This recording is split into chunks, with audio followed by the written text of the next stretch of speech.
Hola gente, bienvenidos a un nuevo video de Motorsport Planet. Vamos a hablar el día de hoy de la polémica del fin de semana que fue ese alerón trasero del equipo McLaren del MCL 38 con algunos detalles que llamaron mucho la atención en el Gran Premio de Azerbaiyán y que ayudaron a la victoria de Oscar Piastri. Así que vamos a analizar qué hay detrás de ese sistema, es legal o no. Bueno, vamos a estar repasando eso. Antes te invito a suscribirte al canal, dejamos un like y activa esa campanita si no te pierdes de nada, ya que hay mucha gente que ve estos videos y no está suscrita. Me ayudas a que el canal siga creciendo, que vamos a estar a full con todo lo que se viene, que hay otro fin de semana de Gran Premio en Singapur.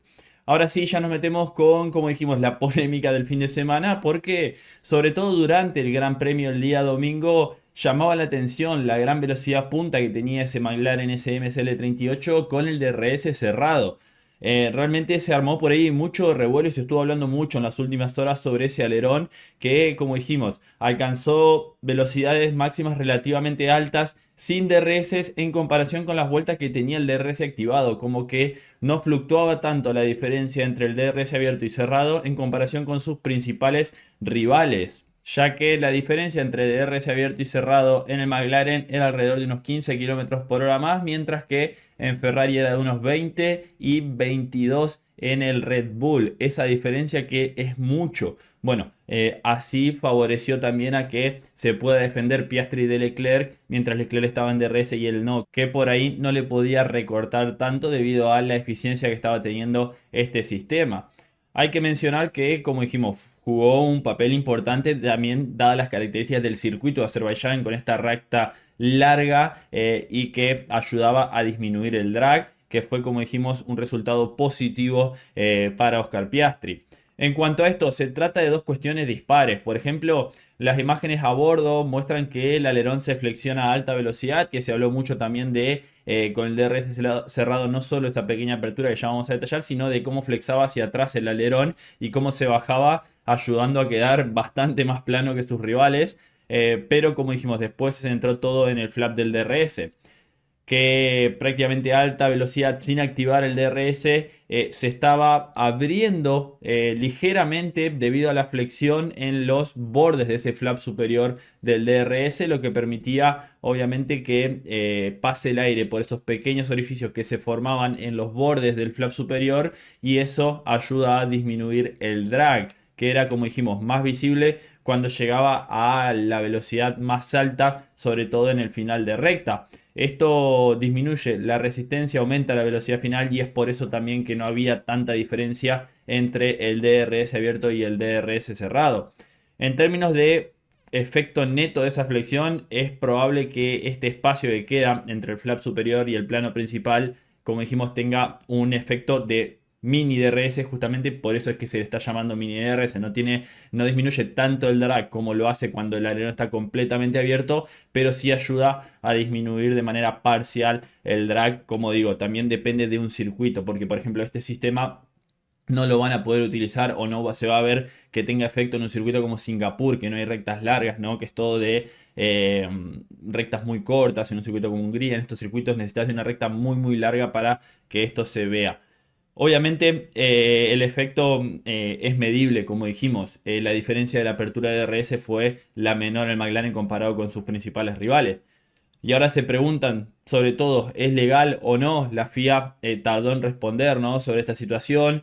Sabemos que el alerón de McLaren, sobre todo el alerón delantero, que tanto se ha centrado la polémica en esta temporada en el alerón delantero de McLaren de Mercedes, han superado todos los tests que ha hecho la FIA en cuanto a flexibilidad, y la FIA había dicho que era legal. Ahora se empiezan a fijar en el alerón trasero, no solo en cuanto a la flexibilidad del alerón en sí de manera completa, sino ahora la flexibilidad del flap superior, que en esos bordes empieza a flexar de una manera que se va hacia superior y genera un pequeño orificio.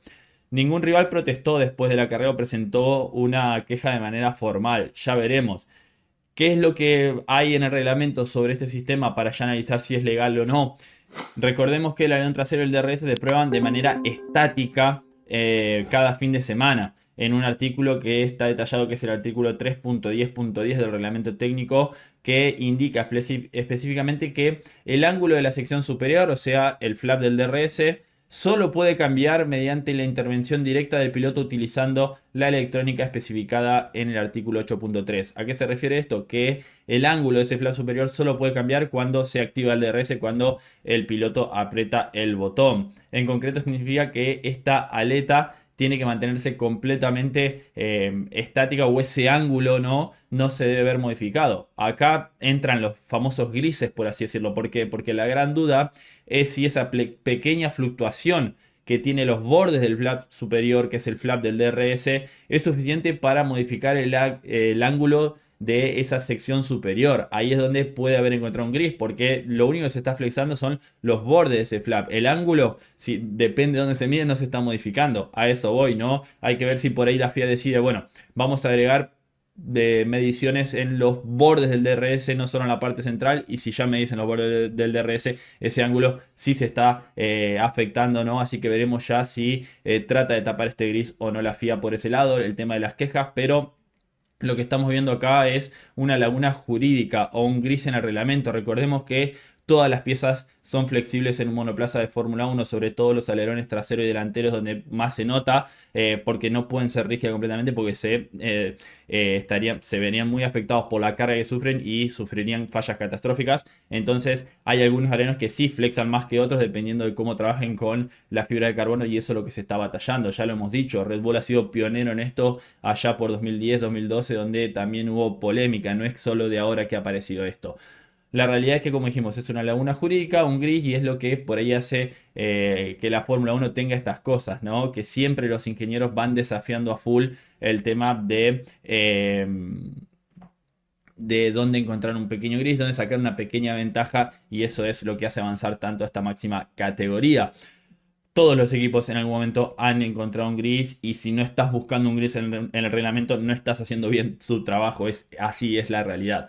Ahora toca ver qué va a pasar con esto, si van a modificar o no. Como dijimos, los alerones del MSL38 hasta ahora han superado todas las pruebas de flexión, están dentro de las medidas que tiene la FIA a la hora de evaluar. Sabemos que es muy difícil de medir esto porque las pruebas que tiene la FIA son pruebas estáticas, que lo hacen con el auto parado. Entonces, como orientan las cargas sobre el alerón, no es lo mismo hacerlo de manera estática, que el alerón sufra la carga del drag, la carga del aire impactando, ¿no?, a 300 km por hora, y ahí es donde los ingenieros trabajan con la fibra de carbono para que ante una carga estática con el auto parado no se flexe en determinada dirección, y ante el movimiento dinámico sí se flexe, ¿no?, a ese nivel. Entonces, si la FIA está preocupada porque esto cause algún tipo de carrera de desarrollo innecesaria, o que sea de alguna manera inseguro, que por ahí ponga en duda la seguridad del monoplaza, seguramente idearán una nueva directiva técnica, ¿no?, como ha pasado ya en la máxima categoría,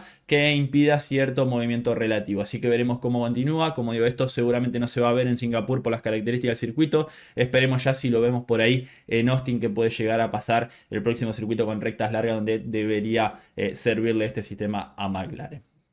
Cierro por acá con este análisis. Déjame en los comentarios qué opinás. Suscríbete al canal, deja un me gusta, y nos vemos en el próximo video de Motorsport Planet. Adiós.